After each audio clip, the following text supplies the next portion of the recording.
Ma fille pointa son doigt parfaitement manucuré vers moi dans la cuisine que j'avais construite de mes propres mains et hurla. Paye tes 2000 € de loyer ou dégage. J'ai simplement fait ma valise et je suis sorti par la porte d'entrée. Elle pensait avoir gagné. Elle ne savait pas que la maison m'appartenait. Et elle ne savait pas que mon premier coup de fil serait à un agent immobilier. Le silence dans la cuisine était plus lourd que l'air humide de Toulouse dehors. Ma fille, Jessica, se tenait les bras croisés, son téléphone serré comme une arme. Son mari, Thomas, s'appuyait contre le plan de travail en granit.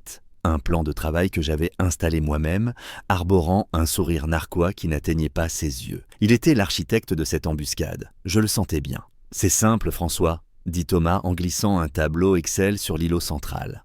Les charges mensuelles de cette maison s'élèvent à un peu plus de 6 000 €. Nous sommes une famille de 3 personnes. Tu es seul. Ta part s'élève à 2 000 €. C'est équitable. Équitable. Le mot resta suspendu dans l'air, un mensonge parfaitement ciselé. Cette maison n'avait plus d'emprunt depuis 15 ans. Ma femme, Carole et moi avions brûlé les papiers lors d'une petite cérémonie dans le jardin. Elle avait appelé cette maison notre forteresse. Maintenant, sa fille tentait de faire de moi un locataire entre ses murs. « C'est ma maison, Jess, dis-je calmement. Ta mère et moi l'avons payée. Chaque clou, chaque tuile. Et maintenant, c'est nous qui payons, répliqua-t-elle. Nous payons les courses, Internet, le câble. Nous injectons de l'argent dans cette maison pendant que tu restes assis sur ta retraite. » Ils avaient emménagé 6 mois après la mort de Carole, sous prétexte de mes idées. « Juste pour un petit moment, papa », avait dit Jess, les larmes aux yeux, « pour que tu ne sois pas seul. » Ce petit moment s'était transformé en 2 ans. L'aide s'était muée en une lente occupation rampante. D'abord, c'était des petites choses, ces bougies parfumées remplaçant les simples bougies en cire d'abeille de Carole, les clubs de golf de Thomas dans le placard de l'entrée. Puis ils avaient repeint le salon sans demander. Le mois dernier, ils avaient pris possession de la chambre principale, ma chambre, la chambre de Carole, prétendant que les escaliers s'y devenaient dangereux pour moi. « Écoute, nous n'essayons pas d'être difficiles, François, » continua Thomas. « Mais nous avons des frais. Jessica doit maintenir une certaine image pour ses clients à la galerie. Nous ne pouvons pas faire ça si nous payons tout ici. » C'est alors que cela se produisit. La rupture finale est nette, un craquement silencieux dans ma poitrine. Jessica s'avança pour porter le coup de grâce. « Papa, Thomas a raison, nous ne pouvons plus continuer comme ça. Si tu ne peux pas contribuer à ta part, alors tu dois trouver un endroit que tu peux te permettre. C'est notre maison maintenant. Alors, paie le loyer ou dégage. » Je regardais la table de cuisine que Carole et moi avions trouvée dans un marché aux puces à Albi. Je me souvins de nous en train de rire en essayant de la faire rentrer dans l'arrière de mon vieux Peugeot Partner. À ce moment-là, je ne me battais pas seulement pour une maison. Je me battais pour la mémoire d'une vie sur laquelle ils essayaient de mettre une étiquette de prix. Je reculais ma chaise et regardais ma fille, l'étrangère qu'elle était devenue. « D'accord, dis-je. » Le mot était petit, mais il remplit toute la pièce. Le sourire narquois de Thomas s'élargit. Jess cligna des yeux, déstabilisée par l'absence de combat. « D'accord quoi ?» demanda-t-elle. « Tu as raison, dis-je. Il est temps que je parte. » Je me levai, passai devant eux sans un mot de plus, et me dirigeai vers la chambre d'amis. Ils étaient trop occupés à célébrer leur victoire pour entendre le bruit des goupilles dans une serrure dont ils ignoraient l'existence. Une serrure qui était sur le point de se refermer derrière eux pour toujours. Samuel Joubert habitait à côté. Il ouvrit la porte avant que je puisse frapper, une clé anglaise dans une main, le visage marqué par l'inquiétude. « François, » dit-il, ses yeux se posant sur la valise dans ma main. « Qu'est-ce que les vautours ont fait cette fois ?»« Ils me font payer un loyer, dis-je. » Samuel jura, un mot court et sec qui était plus une ponctuation qu'un juron. « La chambre d'amis est à toi, aussi longtemps que tu en as besoin. » Le lendemain matin, dans la cuisine de Samuel autour d'un café noir, il me dit quelque chose qui changea tout. Mardi, vers 10 h du matin. J'ai vu une voiture s'arrêter devant chez toi. Une Audi neuve, un homme en sort. Costume, bloc-notes. Il y avait un logo sur la portière de sa voiture, Expertise immobilière Toulouse. Le nom me frappa comme un coup physique, un expert immobilier. Le truc, c'est que, François, il n'était pas seul. Thomas est sorti de la maison pour le rencontrer. Ils sont restés dehors une bonne demi-heure. Ça avait l'air très officiel. Toutes les pièces s'emboîtèrent. Le tableau Excel que Thomas avait si commodément préparé. La demande soudaine et agressive de loyer. Ce n'était pas une dispute spontanée. C'était un plan, Une campagne froide et calculée. La demande de loyer n'était pas l'objectif, c'était la justification pour faire paraître leur prochaine manœuvre nécessaire. Ils n'essaient pas de me faire payer un loyer, Samuel, dis-je. Ils essaient de monter un dossier pour me faire partir. Définitivement, ils n'y arriveront pas, gronda Samuel. Pas de la maison de Carole. Je regardais mon plus vieil ami, la loyauté inébranlable dans ses yeux. Non, Samuel, dis-je, ils n'y arriveront pas. Dans le bureau, je sortis une carte de visite que je gardais depuis des années. Maître David Chen, avocat, droit immobilier et succession. François, dit David quand il décrocha. J'espère que vous allez bien.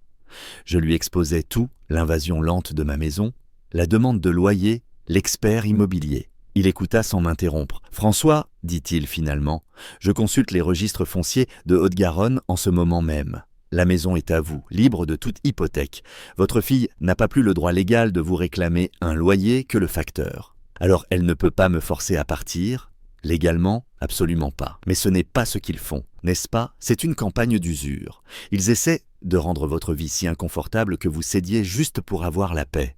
Je ne veux pas me battre, David. Je ne veux pas me retrouver dans un tribunal face à ma propre fille. Je sais, alors nous ne nous battrons pas. Nous corrigerons, nous le ferons discrètement, rapidement, et d'une manière qu'ils ne verront jamais venir. Je me penchai en avant. Comment? D'abord, nous vendons la maison, mais pas avec un panneau dans le jardin. Ça s'appelle une vente confidentielle. J'ai un agent immobilier avec qui je travaille, Maria Garcia.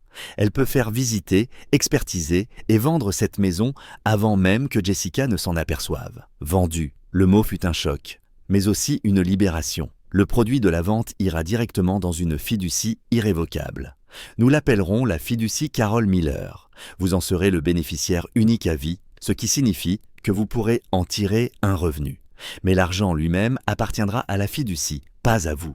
C'est une forteresse, François, le genre que Carole aurait voulu pour vous. Le café était de l'autre côté de la ville. Maria Garcia ne ressemblait pas aux agents immobiliers haut de gamme qu'on voit sur les panneaux publicitaires. Elle portait un tailleur simple et sombre qui parlait d'efficacité, non de richesse. « Ce que nous allons faire, c'est une vente confidentielle », expliqua-t-elle. « Il n'y aura pas de panneau à vendre. L'annonce n'apparaîtra pas sur Se Loger. Je maintiens un réseau privé d'acheteurs. J'ai déjà en tête un jeune couple pour votre maison, des médecins qui cherchent dans votre quartier depuis 6 mois. Comment gérez-vous une visite sans qu'ils le sachent?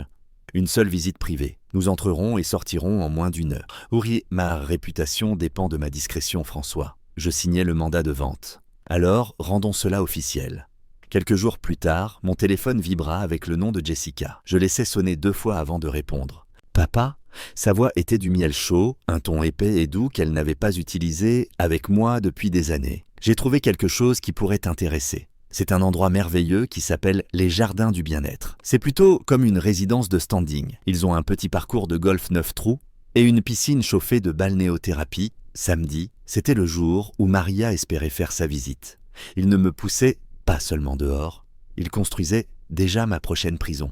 J'ai pris la liberté de réserver une visite privée pour nous samedi. Juste pour regarder, sans pression, bien sûr. Jess, c'est très soudain, dis-je en forçant la lassitude dans ma voix. Nous voulons juste nous assurer que tu es en sécurité et à l'aise. Nous t'aimons. L'appel se termina, mais sa voix resta dans l'air comme quelque chose de collant et de faux. J'étais assis dans le camion de Samuel, 3 maisons plus loin, quand Maria arriva à exactement 14 heures dans une Volvo grise foncée. Les acheteurs émergèrent, le docteur Harry et le docteur Lena Thorne. Un jeune couple qui avait l'air du genre de personne qui apprécierait le savoir-faire que Carole et moi avions mis dans chaque pièce. Samuel était dans mon jardin de devant, ratissant méthodiquement les feuilles, l'image parfaite d'un retraité qui n'avait rien de mieux à faire. Il était ma sentinelle. 48 minutes, j'avais compté. Quand ils sortirent finalement, ils restèrent sur le perron à parler. Je ne pouvais pas entendre leurs mots, et cette ignorance était une torture. Après quelques minutes, ils serrèrent la main de Maria et repartirent. Mon téléphone vibra. « François !»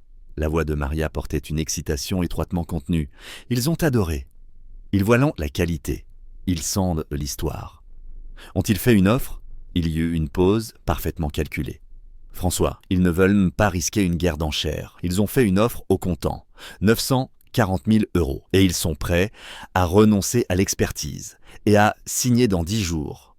Le chiffre resta suspendu dans l'air. si énorme qu'il ne semblait pas réel. C'était plus que de l'argent, c'était la liberté. C'était le bruit d'une porte de forteresse qui se refermait, avec moi à l'intérieur, et leur cupidité enfermée dehors dans le froid. « Non » dis-je, et le mot sortit plus fort que ma voix n'avait sonné depuis des années. « Ne négociez pas, dites-leur oui. Nous acceptons l'offre. » Pendant qu'ils célébraient leur victoire imaginaire, Samuel et moi déménageâmes discrètement les choses qui comptaient, les albums photos de Carole, ses outils de jardinage, le vieux coffre en cèdre du pied de notre lit, celui que son grand-père avait fabriqué.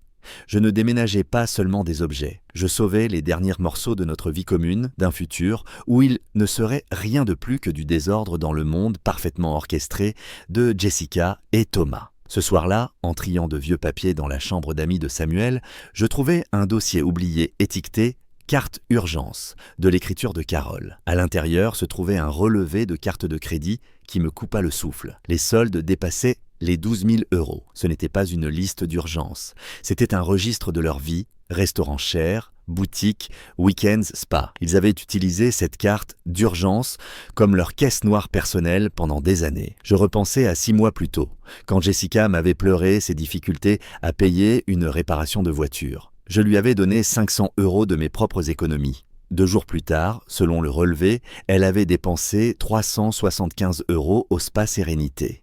La trahison était si profonde qu'elle me coupa presque le souffle. Je photographiais chaque page et les envoyais à Maître Chêne, avec un message simple. « David, il semble que le problème soit plus important que nous le pensions. » Puis j'appelais la compagnie de carte de crédit. « Mon nom est François Miller. Je dois signaler une série de charges non autorisées et placer un gel immédiat sur toutes les cartes associées à ce compte. » En quelques minutes, leur ligne de vie financière était coupée.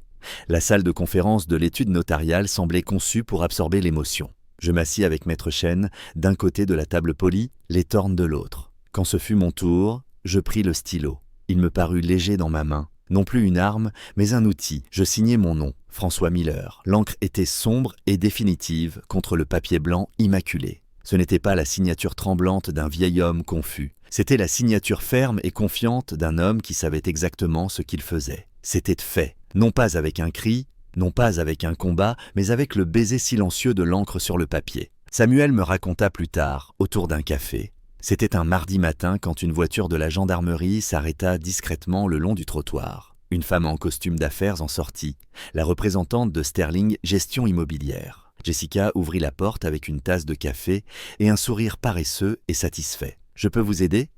Êtes-vous Jessica Miller ?» demanda le gendarme. Thomas apparut derrière elle. « De quoi s'agit-il » La femme s'avança. « Bonjour, je suis Sarah Jenkins de Sterling Gestion Immobilière.